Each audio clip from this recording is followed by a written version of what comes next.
प्यारे साथियों, जैसा कि आप लोग क्लास 11th का एनुअल एग्जाम यानी कि क्लास 11th का फाइनल एग्जाम आप लोग 2025 में देने जा रहे हो, तो यह वीडियो जो है ना आपके लिए काफी इंपॉर्टेंट होने वाला है। क्योंकि प्यारे बच्चों, आप लोगों का एग्जाम 17 मार्च के दिन होगा। ठीक है, 17 मार्च के दिन जो है ना आप लोगों का फिजिक्स यानी कि भौतिक शास्त्र का पेपर होने जा रहा है। तो मैं 100% ओरिजिनल पेपर लेकर के आ चुका बच्चों, पूरा वीडियो को देखिएगा क्योंकि इस वीडियो में हम आपको सब्जेक्टिव क्वेश्चन का कंप्लीट आंसर बताने वाले हैं और साथ में इसका पीडीएफ ऑब्जेक्टिव सब्जेक्टिव का एक साथ कहां से आप डाउनलोड कर पाएंगे, ये सारा चीज बताने वाले। तो वीडियो में बने रहिए।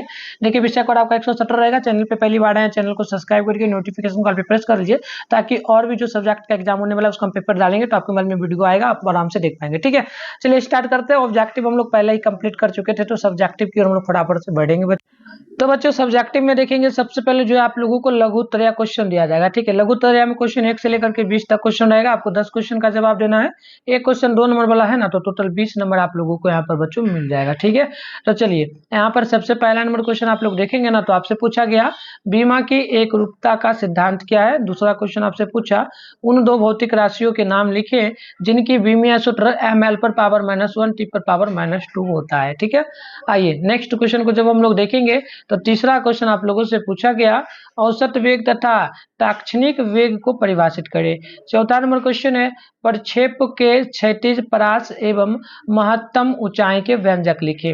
पांचवा है घर्षण कोण तथा विराम कोण किसे कहते हैं। और छठा है संरक्षी बलों के प्रमुख लक्षणों को लिखे। ठीक है, अगला क्वेश्चन यहाँ पे जब देखेंगे 7 नंबर को, तो ये आपसे पूछा गया 10 मीटर त्रिज्या वाले वृत्ताकार पथ पर नियत वेग से घूमती हुई वस्तु जो ना 1 न्यूटन का बल लग रहा है, तो वस्तु की गतिज ऊर्जा निकाले। क्वेश्चन नंबर आपसे यहाँ पर जो है 8 नंबर पूछा गया है बच्चों। क्वेश्चन पूछा कि प्रत्यावस्था गुणनांक क्या है, व्याख्या करें। 9 नंबर है कार्य ऊर्जा पद में लिखे। और 10 नंबर पूछा सरल आवर्त गति करते हुए एक कण की गतिज ऊर्जा तथा स्थितिज ऊर्जा के व्यंजक लिखे। 11वां नंबर क्वेश्चन है वर्षा की बूंदे नियत वेग क्यों ग्रहण कर लेती है। और 12 नंबर है अनुनादी तथा प्रोनोदित कंपन में अंतर लिखे। अब अगला क्वेश्चन आप देखेंगे यहाँ पर बच्चों 13 नंबर को, तो ये आपसे पूछा पृथ्वी तल से कितनी ऊंचाई पर गुरुत्वीय त्वरण स्मॉल जी यानी कि ग्राम का मान सतह पर के मान का 9वां भाग रह जाएगा। और फिर आपके पास यहाँ पर 14वां नंबर क्वेश्चन पूछा है साबुन के घोल का पृष्ठ तनाव 7 × 10 पर पावर -2 न्यूटन प्रति मीटर है, तो इस घोल से 1.0 सेंटीमीटर त्रिज्या का बुलबुला बनाने में कितना जो ना कार्य करना पड़ेगा। चलिए अगला क्वेश्चन है आपका 15 नंबर क्वेश्चन है आपका धारा रेखी प्रवाह तथा जो ना विक्षुब्ध प्रवाह में अंतर समझाए। 16 नंबर है एक तार की लंबाई 2.2 मीटर है, उसकी त्रिज्या 3.5 × 10 पर पावर -4 मीटर है। उस तार से 5 किलो भार जो ना लटकाने पर उसकी ऊर्जा में वृद्धि की गणना करें। अगला क्वेश्चन है आपका 17 नंबर यदि दाब स्थिर रहे तो किस ताप पर गैस के अणुओं का वर्ग माध्य मूल के चाल यानी कि RMS 4 0 डिग्री सेल्सियस पर के वर्ग का माध्य मूल चाल का 2 गुना रह जाएगा। 18 नंबर क्वेश्चन पूछा है ट्रिक बिंदु से क्या समझते हैं। और 19 नंबर है सरल आवर्त गति कर रहे कण द्वारा एक संपूर्ण दोलन में कितना कार्य करना पड़ेगा। 20 नंबर क्वेश्चन है ध्वनि प्रबलता को परिभाषित करें एवं इसकी इकाई लिखे। अब आपका दीर्घ उत्तरीय क्वेश्चन आता है बच्चों, इसमें आपसे जो है 21 से 26 तक क्वेश्चन दिया गया है। टोटल 6 क्वेश्चन है, 3 का जवाब देना है। एक क्वेश्चन 5 नंबर वाला है, तो 15 नंबर आपको यहाँ पर कंप्लीट मिलेगा। तो पहला क्वेश्चन आप यहाँ पर देखेंगे, आपसे पूछा गया है एक परिक्षेय के उड़ान काल महत्तम ऊंचाई तथा क्षैतिज परास के लिए व्यंजक प्राप्त करें। 22 नंबर है किसी वृत्ताकार चाकती के जड़त्व आघूर्ण का व्यंजक उसके व्यास के परिता ज्ञात करें। अगला क्वेश्चन है आपका 23वां नंबर, ये आपसे पूछा एक साबुन के बुलबुले की त्रिज्या 0.10 मीटर से 0.20 मीटर तक बढ़ाने में कितना कार्य करना पड़ेगा यदि साबुन के घोल का पृष्ठ तनाव 25 × 10 पर पावर -3 न्यूटन प्रति मीटर है। 24वां नंबर है आदर्श गैस की दो विशिष्ट उष्माओं के लिए Cp - Cv बराबर R सूत्र को स्थापित करें। 25वां नंबर है न्यूटन का शीतलन नियम बताएं, इसे स्टीफेन के नियम से प्राप्त करें। 26 नंबर है जो ना विस्पंद क्या है, दिखाएं कि प्रति सेकेंड उत्पन्न विस्पंद जो ना विस्पंदों की संख्या 2 अध्यारोपित तरंगों की आवृत्तियों के लिए अंतर के बराबर होती है। तो इस प्रकार से ये क्वेश्चन था। आइए इसका हम लोग कंप्लीट उत्तर भी देख लें। तो आइए बच्चों उत्तर को देखते हैं, फिर इसका पीडीएफ वगैरह आप गूगल के माध्यम से कैसे डाउनलोड कर पाइएगा, ये सारा चीज हम आपको सिखाएंगे। ठीक है, तो सबसे पहले हम लोग देखेंगे शॉर्ट क्वेश्चन को। शॉर्ट में हमारा है पहला तीसरा नंबर क्वेश्चन का उत्तर। ठीक है, क्योंकि आपको जो है मात्र बच्चों कितना क्वेश्चन का जवाब देना है, 10 क्वेश्चन का है ना। 10 क्वेश्चन का जवाब दीजिएगा, 2 नंबर वाला है तो 20 नंबर आपको यहाँ पर मिलेगा शॉर्ट वाला का। तो पहला क्वेश्चन आपका था कि वेग औसत वेग तथा तात्क्षणिक वेग को परिभाषित करें। तो लिखिएगा औसत वेग में। ठीक है, औसत वेग में लिखिएगा एवरेज जो ना वेलोसिटी में कि कुल विस्थापन को कुल समय से जो ना विभाजित करके प्राप्त किया जाता है। और तात्क्षणिक वेग में आपका होगा किसी वस्तु का किसी क्षण पर वेग जिसे बहुत ही छोटे समय अंतराल में देखा जा सकता है।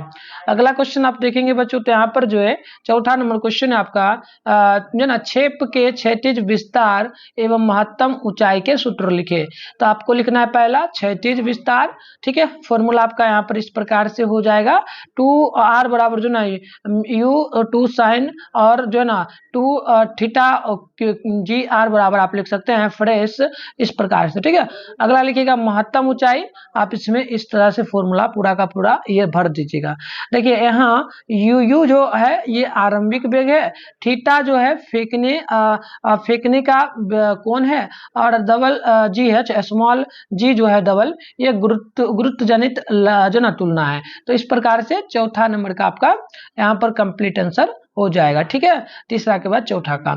अगला क्वेश्चन आप देखेंगे यहाँ पर तो आपका 5वां नंबर होगा। ठीक है बच्चों, देखिए यहाँ पर जो आपका 5वां नंबर क्वेश्चन का उत्तर हो जाएगा ये होगा घर्षण कोण तथा जो ना विश्राम कोण किसे कहते हैं। तो लिखिएगा घर्षण कोण। ठीक है, एंगल ऑफ जो ना फ्री सेटन। देखिए यह वह कोण होता है जिसके ऊपर किसी सतह पर रखा हुआ पिंड घिसकने लगता है।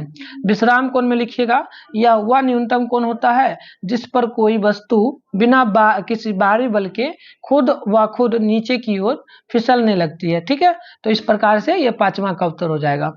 अगला क्वेश्चन जब देखेंगे 6ठा नंबर आपसे पूछा गया है बच्चों कि संरक्षित बलों के प्रमुख लक्षणों को लिखे। तो लिखिएगा पहला और दूसरा तीसरा।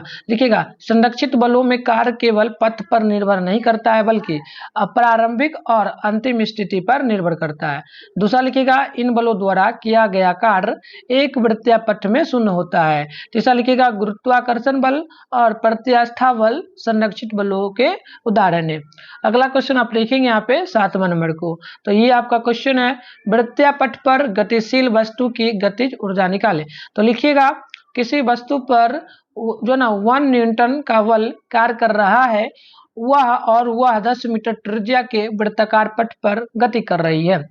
आगे देखेंगे इसमें और एक पॉइंट लिख दीजिएगा यदि वस्तु का वेग स्थिर हो तो उसकी गतिज ऊर्जा होती है यानी कि के ई बराबर हो जाएगा 12 mv के ई बराबर हो जाएगा फ्रेश 1/2 mv पर पावर -2।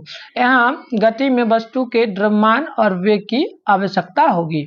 अगला क्वेश्चन जब देखेंगे आप लोग यहाँ पर 8 नंबर को बच्चों, तो 8वां नंबर क्वेश्चन आपका हो जाएगा प्रत्यास्थता गुणनांक क्या है ना। तो लिखिएगा पहला आप यहाँ पर और दूसरा पहला नहीं बल्कि यही लिख दीजिएगा डायरेक्ट। देखिए यदि जो ना यह दो वस्तुओं के टकराने के बाद उनके आपसी वेगों के अनुपात को दर्शाता है। इसका सूत्र जो हो जाएगा ये हो जाएगा ई बराबर आपका अलग होने की गति पास आने की गति ई फ्रेश टेक्स्ट अलग होने की गति। ठीक है, और पास होने की गति। देखिए इसकी मान सीमा 0 से 1 के बीच में हो जाती है। तो अगला क्वेश्चन आपका 9 नंबर यहाँ पे हो जाएगा कार्य ऊर्जा प्रमेय लिखे। तो लिख दीजिएगा कि यह प्रमेय कहता है कि किसी वस्तु पर किया गया कुल कार्य उसकी गतिज ऊर्जा में परिवर्तित बल के बराबर परिवर्तन के बराबर होता है।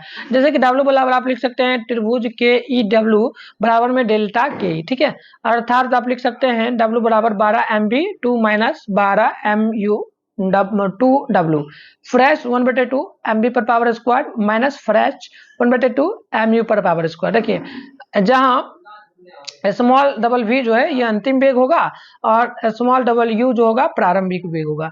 तो इस तरीके से लिख पाएंगे। नेक्स्ट आपका यहाँ पर 10 नंबर क्वेश्चन है। पहले हम लोग गूगल में चलते हैं, ये पूरा का पूरा पीडीएफ आंसर के साथ में कैसे ले पाइएगा ये सिखा देते हैं, फिर हम कंटिन्यू अभी वीडियो में आंसर की भी करेंगे बच्चों, ठीक। तो प्यारे बच्चों, आंसर की डाउनलोड करने के लिए आप लोग अपने फोन में गूगल को ओपन कर लीजिएगा, सर्च बार के आइकन पे क्लिक करिए। उसके बाद आप लोगों को जो है यहाँ पर बेगूसराय help.com सर्च करना है, ठीक है। क्या करिएगा, एक सेकंड बच्चों, आप लोगों को यहाँ गूगल में आना है और बेगूसराय help.com सर्च करना है। देखिए हम क्या सर्च किया, आपको अच्छे से दिखा रहे हैं, स्पेलिंग देख लीजिए तभी आएगा। देखिए गूगल को ओपन करिएगा, सर्च बार के आइकन पे क्लिक करिएगा और बेगूसराय help.com सर्च कीजिएगा। क्या लिखा है, BEGUSARI HELP डॉट लगा के कॉम, बेगूसराय.com help.com लिख देना है, ठीक है। उसके बाद ऊपर करिएगा, यहाँ पर देख लीजिएगा बेगूसराय help.com इस तरह से लिखा मिलेगा, तो आप इस पे क्लिक करिएगा। क्लिक करते हैं आपके सामने जो इस प्रकार से इंटरफेस बनेगा, यहाँ पर व्हाट्सएप ग्रुप का लिंक मिलेगा और टेलीग्राम ग्रुप का। ज्वाइन आप पे क्लिक करके आप दोनों ग्रुप को ज्वाइन कर लीजिएगा। इसके अलावा आंसर की डाउनलोड करने के लिए आप नीचे बढ़िएगा, तो यहाँ पर देखिएगा क्लास 11-12 का सेशन आपको देखने को मिल जाएगा, ठीक है। और यहाँ पर देखिए फर्स्ट में class 11 annual exam question paper download 2025 लिखा है, इस पर क्लिक करिएगा। क्लिक करते हैं आपके सामने इस प्रकार से बच्चों इंटरफेस पेन होगा, आराम से स्क्रॉल डाउन करके नीचे बढ़िएगा।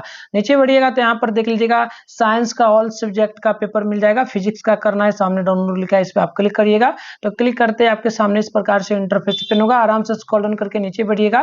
तो यहाँ पर देख लीजिएगा ये ऑब्जेक्टिव का आंसर की दिया गया है, इसमें आपको आंसर की मिल जाएगा, ठीक है। मैं अपडेट कर दूंगा कुछ देर में, यहाँ पे आंसर आप आके डाउनलोड कर लीजिएगा। फिर सब्जेक्टिव की बात रही तो यहाँ पर आप लिंक के माध्यम से डायरेक्ट यहाँ पर पीडीएफ में डाउनलोड पे क्लिक करके कर पाइएगा और फोटो के माध्यम से भी यहाँ पर आपको दिख जाएगा आंसर की, ठीक है। तो आप आके चेकआउट कर लीजिएगा। इसके अलावा जिस भी सब्जेक्ट का केमिस्ट्री का करना होगा तो केमिस्ट्री का यहाँ से करिएगा, मैथ का यहाँ से, बायो, इंग्लिश, हिंदी, मैथिली, उर्दू, मतलब सारे सब्जेक्ट का, ठीक है। और कॉमर्स वाले बच्चे, आर्ट्स वाले बच्चे अपना यहाँ से कर पाएंगे डाउनलोड, और इसके अलावा कॉमर्स वाले बच्चे यहाँ से। तो मिलते हैं नेक्स्ट वीडियो में, नहीं बल्कि आगे हम लोग बढ़ते हैं और भी क्वेश्चन को। तो आइए यहाँ पर हम लोग देखते हैं क्वेश्चन नंबर आपका जो है 10 नंबर पूछा गया था। सरल आवर्त गति में गतिज एवं स्थितिज ऊर्जा के सूत्र लिखे। तो गतिज ऊर्जा का सूत्र आप लिखिएगा के बराबर 12 mw2 a² माइनस x² के जो ना फ्रैक्स 1/2 m ओमेगा पर पावर 2 a पर पावर 2 माइनस x पर पावर 2, ठीक है। स्थितिज ऊर्जा का लिखिएगा P बराबर में 12 mw² और गुने 2pe और फ्रैक्स लिखिएगा 1/2 m ओमेगा पर स्क्वायर एक्स पर स्क्वायर। उसके बाद लिखिएगा जहां स्मॉल डबल एम द्रव्यमान है और डब्ल्यू यानी कि ओमेगा जो है कोणीय आवृत्ति होगा, कैपिटल डबल ए अधिकतम जो ना विस्थापन होगा, और जो ना यहाँ पर और भी लिखा गया है ये आपका तात्कालिक विस्थापन होगा, ठीक है। आइए आगे जब बढ़ेंगे तो 11वां नंबर क्वेश्चन है आपका यहाँ पर कि जो ना वर्षा की बूंदे स्थिर वेग क्यों ग्रहण करते हैं। तो लिखिएगा जब वर्षा की बूंदे गिरते हैं तो उन पर गुरुत्वाकर्षण बल कार्य करता है, इसी कारण से, ठीक है। इसके अलावा और भी लिखिएगा प्रारंभ में वे वेग प्राप्त करती है लेकिन वायुमंडल घर्षण यानी कि एयर जो ना रेजिस्टेंट बढ़ने से एक समय बाद उन पर लगने वाले बल संतुलित हो जाते हैं और वेग स्थिर वेग टर्मिनल जो ना वेलोसिटी से गिरने लगती है, ठीक है। आगे लिखिएगा 12 नंबर का अनुनादी और प्रेरित कंपन में अंतर लिखे। तो लिखिएगा अनुनादी कंपन जब कोई वस्तु अपनी प्राकृतिक आवृत्ति पर दोलन करती है तो इसे अनुनाद कहते हैं। उसके बाद प्रेरित कंपन में लिखिएगा जब कोई वस्तु किसी बाहरी बल में प्रवेश करती है तो उसे जो ना इसे हम क्या कहेंगे, प्रेरित कंपन कहेंगे।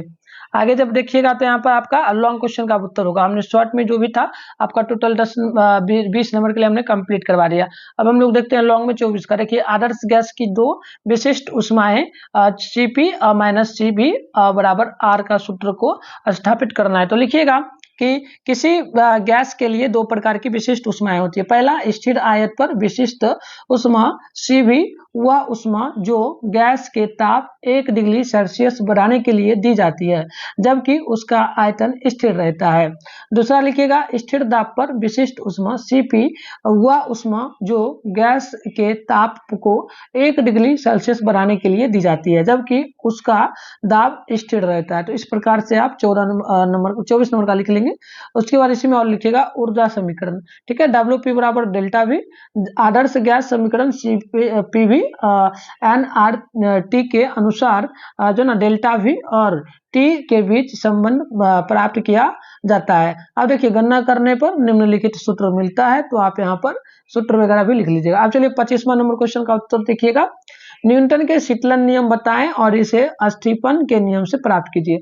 तो लिखिएगा न्यूटन का शीतलन नियम तो यहाँ पर आप लिखिएगा, यह कहता है कि जब किसी वस्तु के ताप में परिवर्तन की दर उसके ताप और परिवेश के ताप के बीच अंतर के समानुपाती होती है। तो इस तरीके से इतना क्वेश्चन का हमने आपको यहाँ पर आंसर दिखा दिया है। गूगल में जाइए, पूरा का पूरा PDF आपको मिल जाएगा, डाउनलोड कर लीजिए। मिलते हैं नेक्स्ट वीडियो में, तब तक के लिए।